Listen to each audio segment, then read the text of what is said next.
Welcome back, everybody, and thanks for joining us for another edition of Taylor Tech Review. As always, I'm your host, Fulton Taylor, and we got a lot of interesting stuff to cover today.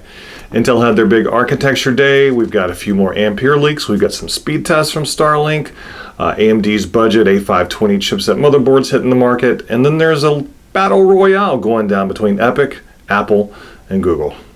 Let's get started.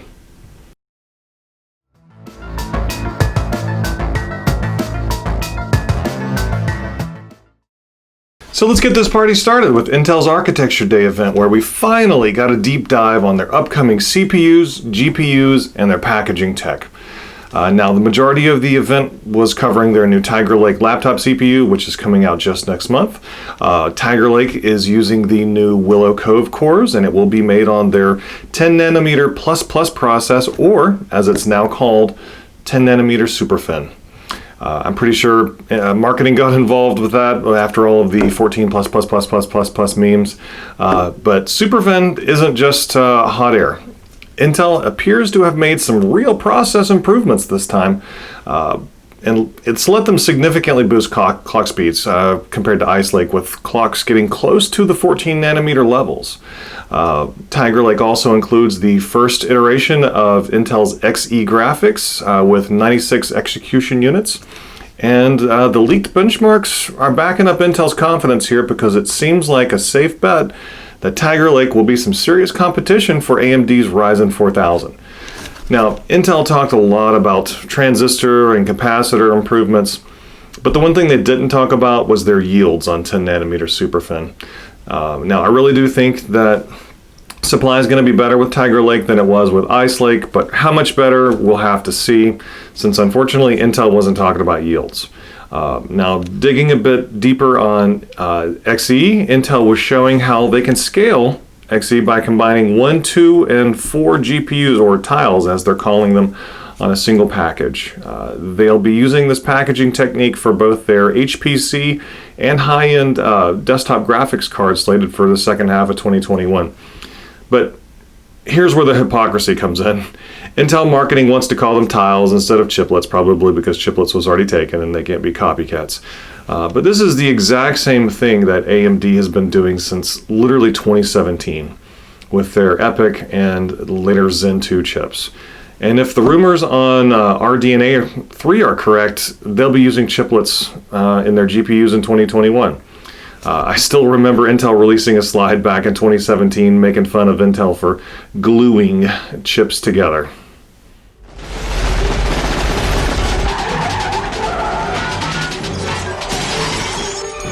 Welcome to the party, pal! And the award for the biggest oops in August goes to Micron for accidentally spilling the beans on not just GDDR6X, but the 3090 as well. We've been hearing for months now that Nvidia was going to be using GDDR6X on their Ampere cards, but as far as I'm aware, nobody could find any proof that GDDR6 was a real memory standard, or that it even existed at all. And that wasn't until last week, when Micron accidentally posted a link to a PDF technical brief on their website titled "The Demand for Ultra Bandwidth Solutions." And included in it was info on the previously unannounced GDDR6X memory tech, along with some info on the first card to use it, the Nvidia GeForce RTX 3090. Micron pulled the PDF pretty quick, but it was too late. Now the 3090 has already been outed as having 12 gigabytes of GDDR6X on a 384-bit bus, so that's not new. But what is new, though, is that we've got clock speeds and memory bandwidth numbers now, with the 3090 clocking between 1.9 and 2.1 gigahertz and having darn close to 1 terabyte of bandwidth, which is about 50% more bandwidth than the 2080 Ti had. We've also got some pictures of an alleged 3090 PC board by an add-in board vendor. Now, a lot of it got blurred out, so they wouldn't get fired, I'm sure. But you can see it's got 3 8-pin power connectors, so whoever this board maker is, they've chosen not to use Nvidia's custom 12-pin power connector. That's assuming this is a final version of the board. It also says this card's probably going to be a power hog, but at least we'll be getting custom AIB partner cards on day one and not just the Founders Edition. Now in console news, Microsoft has officially confirmed that the Xbox Series X will be launching in November. However, Halo Infinite is delayed and won't make the launch. It'll be coming sometime in 2021. Now, oddly enough, Microsoft will apparently not be focusing on exclusive titles for the new Xbox, but instead they've been talking about how existing Xbox One games will continue to run on the Series X, but with optimizations to take advantage of the newer hardware. Honestly, it sounds to me like their next-gen games are, for the most part, probably not going to be ready at launch. But since the Series X is backwards compatible with the Xbox One, you can just run all your existing games on the new console at 4K, get higher frame rates, and much, much better load times. Now, Sony's been a lot more iffy on the PS5's backwards compatibility, hinting that it will play the majority of PS4 games in what they're calling legacy mode, but without coming out directly and saying what will work, what won't work, or any benefits you might see from running on the PS5.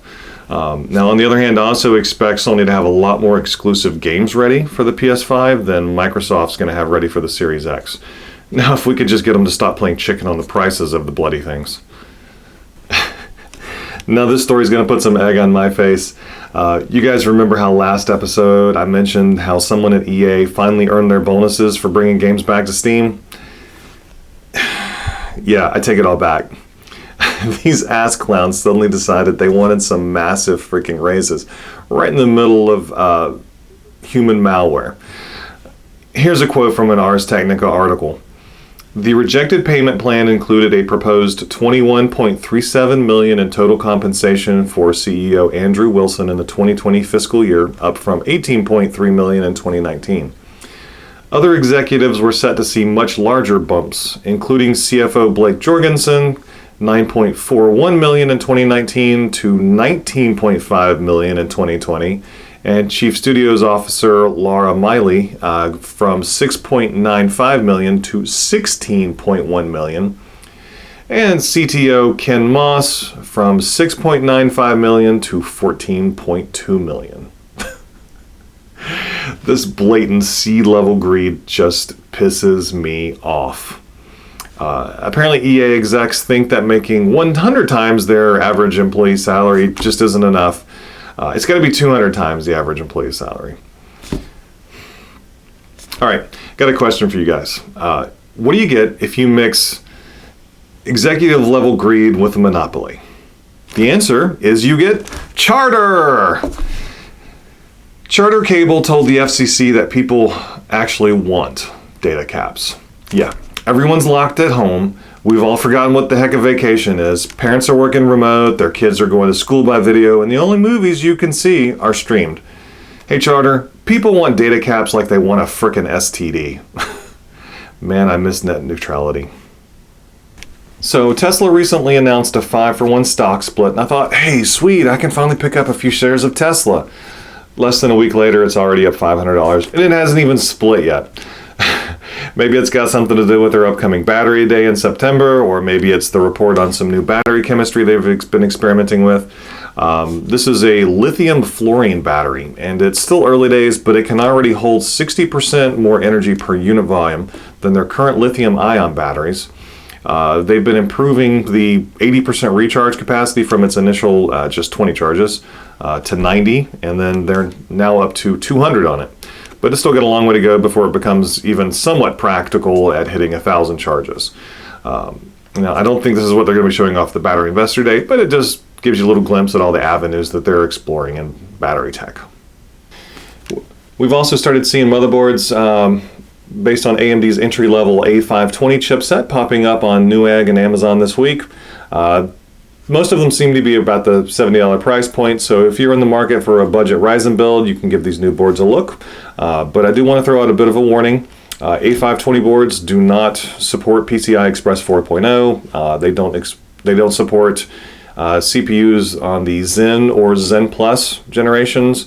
These are strictly Zen 2 and upcoming Zen 3 chips only. Now last, but definitely not least, is the battle royale going on between Epic, Apple, and Google. This all started about a week ago when Epic announced it was dropping the price of V-Bucks by 20% for consoles, PCs, and Macs.